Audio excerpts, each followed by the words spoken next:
highly favored one of the Lord, I appreciate you joining me on the Healing Streams Reflection.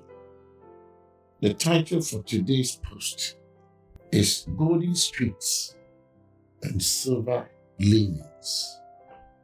Golden Streets and Silver Linens.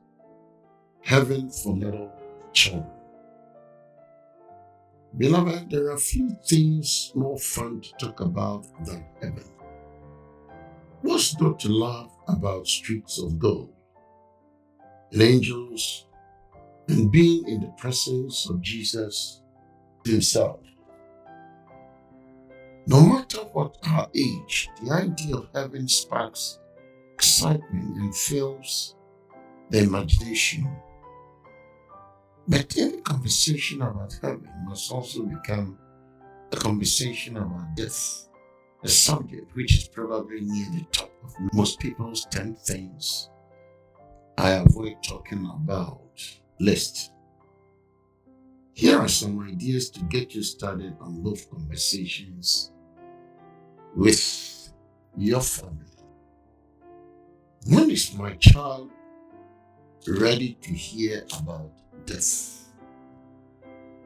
Deciding when and how to discuss death is dependent on the Holy Spirit prompting and your child's age.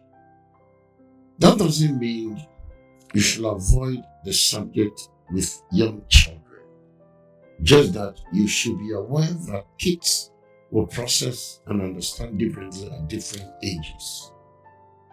Be careful to face the subject honestly. Don't hide the reality of death because you want to protect your child. Here is a list of some appropriate times to discuss death.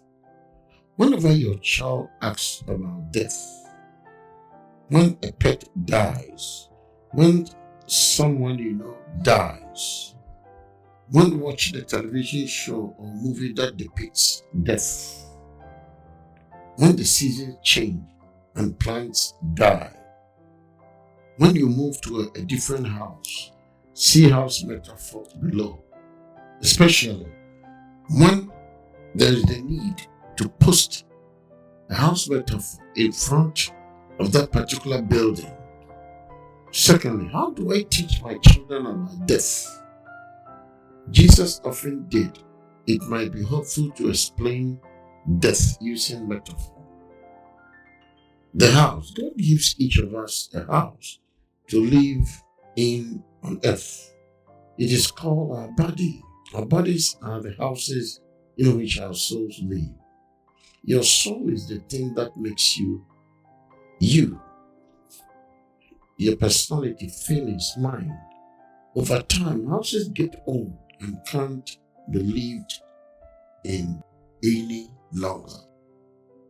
That's when you die and your soul moves out of your body. When your soul leaves your earthly house, it goes to live either in heaven or hell.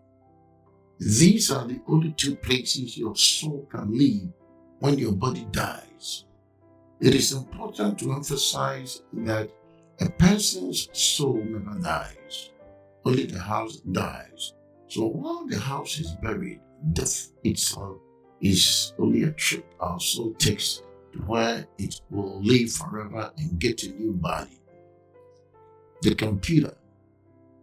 All computers have hardware and stored information. Your body is like a computer hardware. Eventually, the hardware breaks, crashes, or just gets too old to work. However, all the information and software can be transferred to a new set of hardware. Your soul is like the stored information, and when your body, the hardware, dies, if you're a Christian, your soul is moved by God into a new body, new hardware, and given a new home in heaven. The vehicle.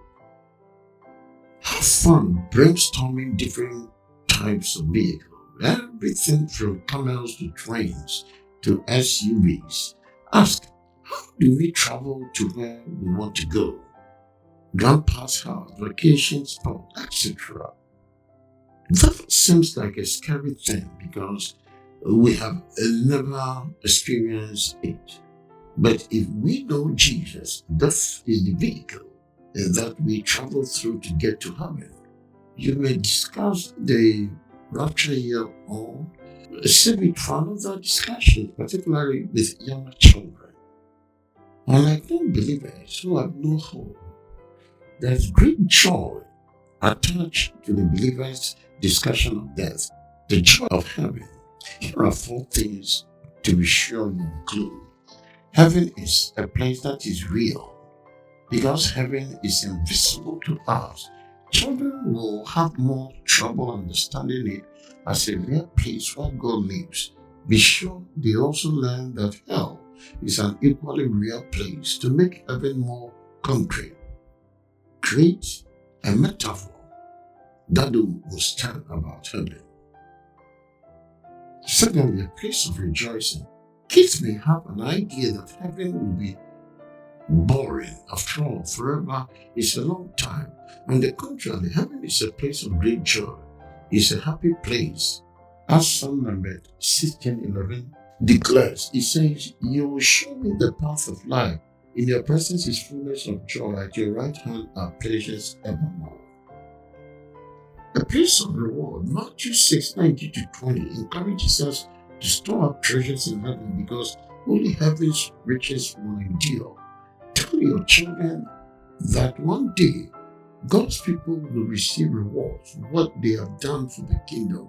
Explain that the crowns we receive are important because we get to lay them back at the feet of Jesus when we worship Him in heaven.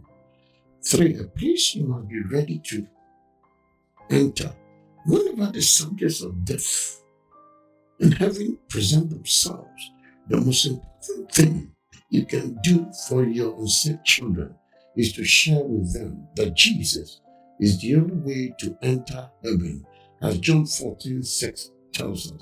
Even as children, they should begin to understand that both death comes. It will be too late to choose Jesus. No one enjoys talking about death, but as Christians, we have the hope of heaven, which takes away death's sting and gets us excited about what is to come. If you are ready for the journey, you have nothing to fear. Thanks for listening, and may the good Lord richly bless you.